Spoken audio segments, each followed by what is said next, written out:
Welcome to the Depth Dive.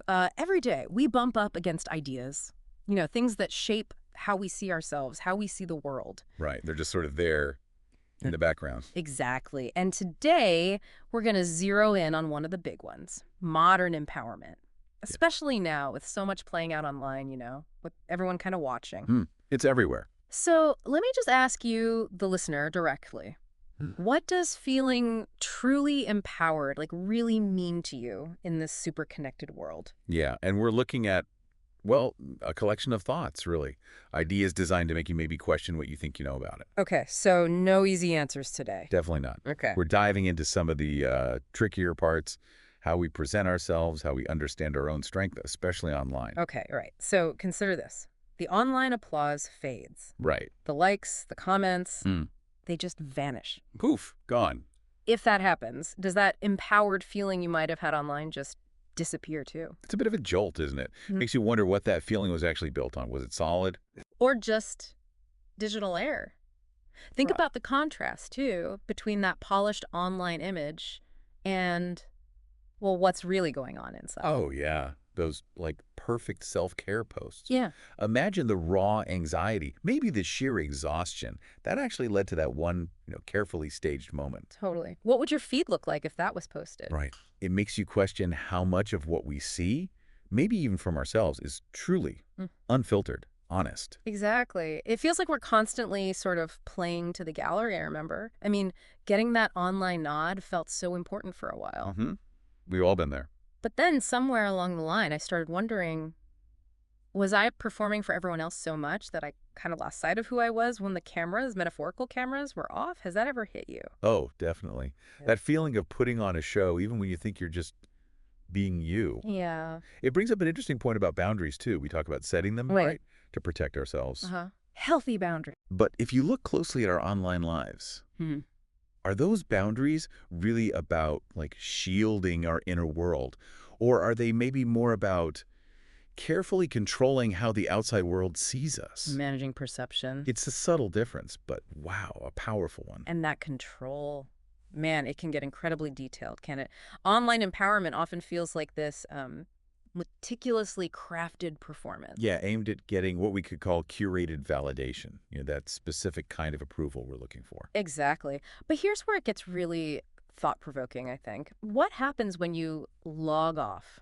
When the audience goes home, so to speak, where does that feeling of empowerment actually live then? Is it still there? Well, and that's the tension, isn't it? Between this whole journey of finding yourself online, which is supposed to be empowering, right? Supposedly. And this nagging feeling that for a lot of people, it's actually become this, I don't know, meticulously rehearsed performance for an audience that isn't even there. Are we discovering who we are, or are we just constantly auditioning for a role we haven't even defined properly offline? It reminds me of, I knew someone, a friend, who was just this constant source of online inspiration, always posting about her incredible strength. Right, the digital guru of empowerment. Totally. But then she hit a real crisis offline, away from all the digital noise. And that strength just seemed to, well, vanish in the silence. Wow. The contrast was stark, really stark. Has anything like that ever struck you?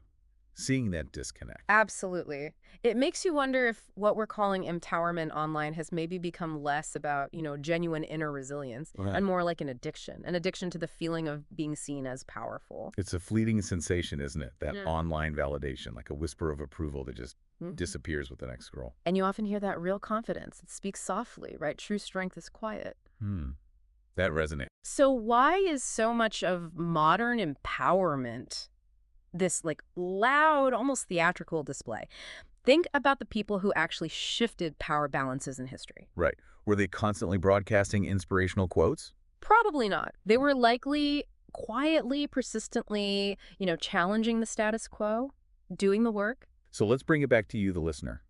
Think about your own life for a moment. How much of your sense of feeling empowered, that feeling of agency, of strength? Yeah. How much does it truly hinge on external approval? Those likes, those comments, that digital pat on the back. It demands a brutally honest answer, doesn't it? When you really sit with it. It does. And it's almost ironic, you know? We might privately maybe scoff at people who seem desperate for online attention. Oh, for sure. But how much of our own online behavior is subtly, maybe even unconsciously, designed to get that exact same little dopamine hit? That sense of being seen, being validated. Are we really that different? It's uncomfortable.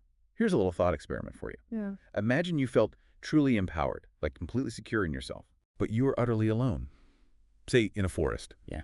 No chance anyone would ever know about it. No signal, no audience. Right. Would that empowerment still exist? Would it feel the same? The answer might tell you something pretty important about where your sense of power truly comes from. That's a good one. And in that online arena, that digital forest, is this idea of empowerment. Is it a real shield protecting us? Yeah. Or has it maybe morphed, for some people, into more of a weapon? Used to silence debate, maybe assert dominance, maybe even just mask their own vulnerabilities. It makes you think, doesn't it? Is online empowerment building bridges between people, or is it actually building walls? Yeah. And there's this really subtle but crucial difference between genuinely celebrating something you achieved and performing it for an audience. The lines have gotten so blurry online. We share our wins, naturally. Sure, you want to share good news. Of course. But is there an underlying need for applause woven into that sharing sometimes? Are we just informing people, or are we maybe seeking affirmation? It's tricky. I mean, I truly believe in that quiet inner strength, you know, that resilience that gets you through tough times without needing a spotlight. Me too. But I see so many of us, and hey, myself included, sometimes confusing that deep internal knowing with that fleeting rush of external validation. They feel similar in the moment, don't they? They really do. But one has roots and the other, well, it just blows away. Someone wise once said something like, "The more I try to prove my worth to the world, the emptier I feel inside." Oof. Yeah. Have you ever felt that unsettling feeling, like you're running harder and harder on the outside, but feeling increasingly hollow within? It's a profound paradox. Absolutely. And sometimes those really loud declarations of self-love, those super emphatic "I am enough" posts. You see them all the time. Yeah. They almost feel like, I don't know, a desperate attempt to fill some internal void. Like turning up the volume can somehow make up for a lack of real conviction. Shouting into the wind, maybe, hoping to convince yourself as much as anyone else. And think about it. If you scroll through social media, what do you mostly see when it comes to empowerment? A highlight reel, for sure. Right. A constant stream of polished victories, aspirational images. But what about the messy parts of growth? The failures, the moments of self-doubt? They rarely make the cut, do they? The unliked struggles. Not usually. Okay, let's get brutally honest for a second.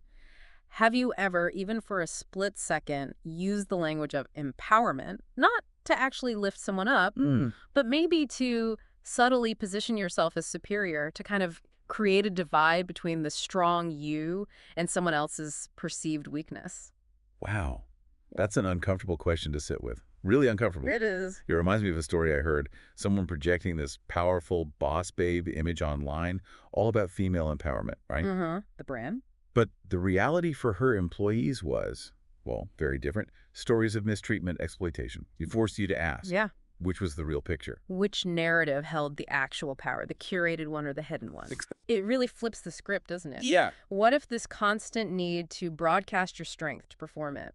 What if that's actually a sign of deep-seated insecurity? What if the volume of your declarations is inversely proportional to your inner peace? Whoa. Think about that. The louder the pronouncement, the deeper the doubt. That's something. And it circles right back to our yearning for authenticity. We crave it. We talk about it all the time. Authenticity, yeah. But how much of the empowered online self that we present is actually filtered, strategically lit, carefully staged? Are we showing our true selves, like imperfections and all? Or are we showing a carefully constructed ideal, an avatar? And when you step back and look historically, real empowerment, the kind that actually changed societies, it usually came from people uniting, right, from collective action. Now, online, it seems to have morphed into this intense focus on individual branding. What shifted there? Why the change? Was it the promise of individual influence, maybe? Even if it's just a perceived influence? Well, this is a crucial point, I think. What if modern empowerment, especially online, isn't fundamentally about gaining tangible power in the real world anymore? Okay, so what is it about? What if it's become more about creating and maintaining the illusion of power? especially in a world that often feels completely beyond our control. So, like a coping mechanism dressed up as strength. Possibly, yeah. That's a chilling thought, actually. Could it be that the whole self-love movement, while obviously having good intentions, Sure. has also inadvertently fueled a culture of intense self-obsession, where the focus becomes so hyper-individualized that it kind of loses connection to bigger societal issues, to genuine collective power? Are we so busy loving ourselves that we forget to look outward, to connect? Yeah. It makes you question some assumptions we've maybe blindly accepted.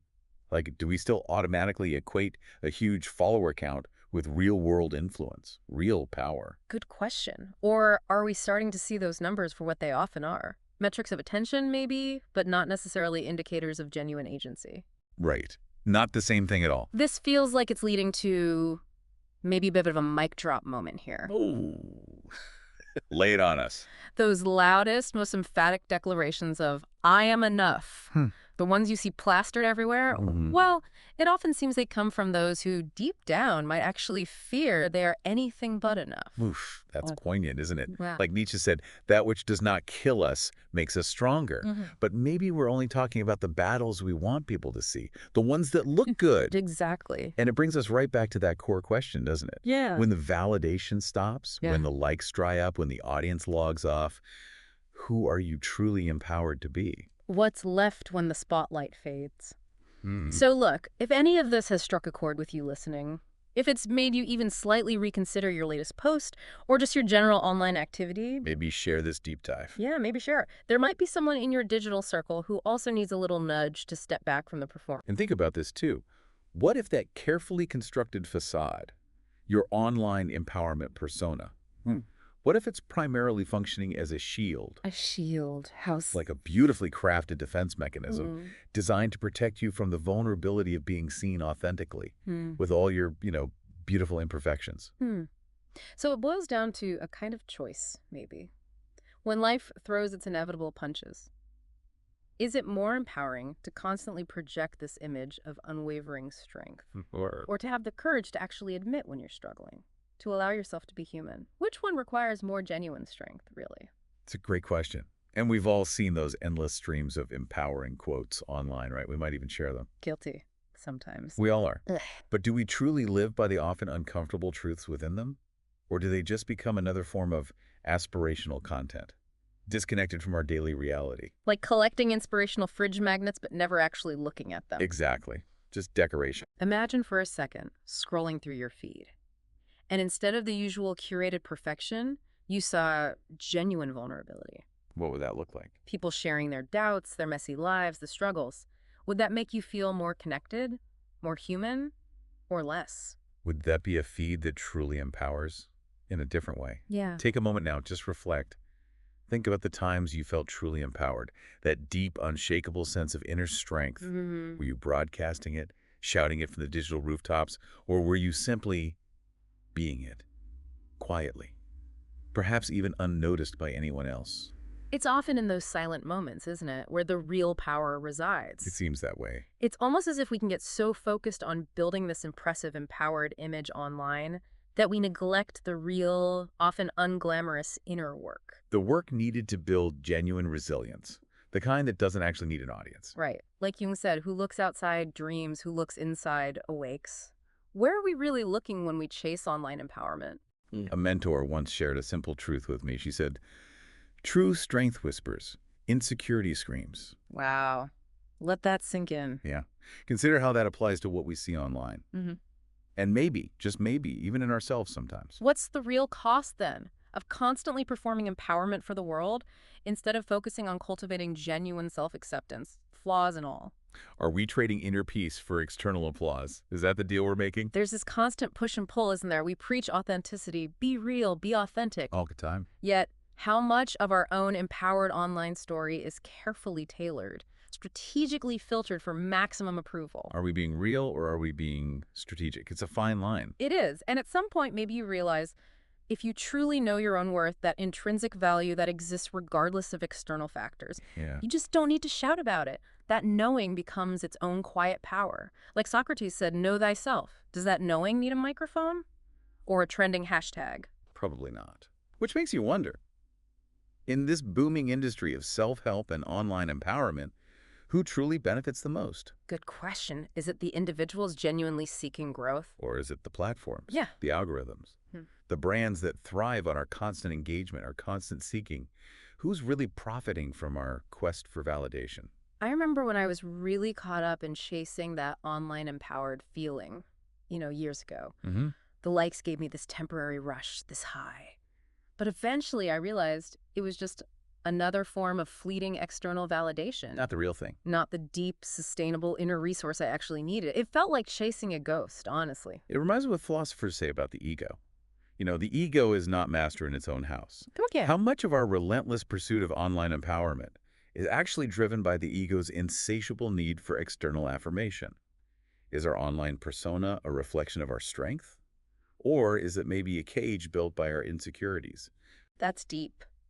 There's a profound strength, I think, in quietly accepting our flaws, our vulnerabilities, seeing them as integral parts of who we are. Instead of things to hide or fix immediately. Exactly. Not constantly trying to project an image of flawless strength, that quiet acceptance, embracing our messy humanity. Maybe that's where real power begins. Have you ever felt that strange emptiness after a wave of online praise for being so strong or empowered? Uh-huh. That hollow echo. Yeah. It's a feeling that really hints at the external nature of that validation. It's like eating cotton candy sweet for a second, but ultimately unsatisfying. Leaves you wanting more. Maybe true empowerment isn't about projecting some unattainable image of constant strength. Maybe it's just about the quiet courage to be imperfect. To embrace our messy humanity, like Jung also said, something like, I am not what happened to me, I am what I chose to become. And that choice, that becoming, it doesn't always need an audience, does it? Not at all. Though it leads to a sobering thought. Could we have become so skilled at crafting this empowered online image So good at the branding. that we've inadvertently become more of a well-marketed brand than a genuinely empowered individual? Are we building a persona, or are we building a self? If you had to choose, listener, to be widely admired for your carefully constructed image of empowerment, The perfect online presence. or to possess a deep, quiet sense of genuine contentment and self-acceptance, even if it goes largely unnoticed, which would you truly choose, really? Because you can't truly own your power, it seems, until you're willing to acknowledge your vulnerabilities, those parts you might try to hide. True strength isn't about the absence of weakness, is it? No, it's about how you navigate it, how you integrate it. Imagine someone you admire online for their apparent empowerment. Now imagine them confiding deep insecurities in you, privately. Would that diminish your perception of their strength? Or would it maybe make them feel more relatable, more human? Ultimately, maybe even more genuinely powerful because they were honest. Exactly. Because your silence about your struggles doesn't necessarily make you stronger. Sometimes it just makes you invisible. Invisible to those who might truly understand and offer support. Precisely.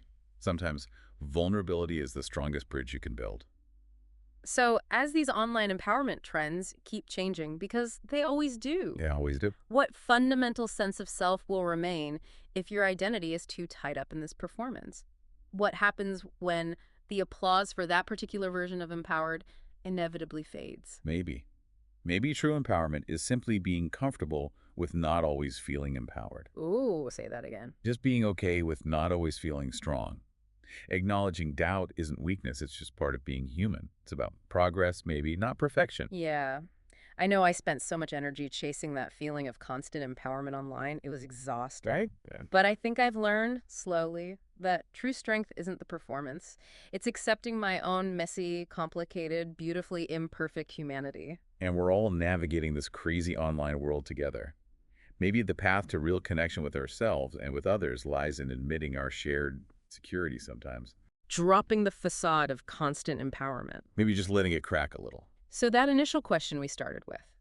If the applause fades, does your empowerment still exist? It should. It should feel even stronger in the silence, really. Hmm. Rooted in something deeper than just external validation. You are more than your highlight reel. We all are. Your real power begins in the unedited reality, in the quiet acceptance of who you truly are, warts and all. If this deep dive sparked something in you, maybe listen again.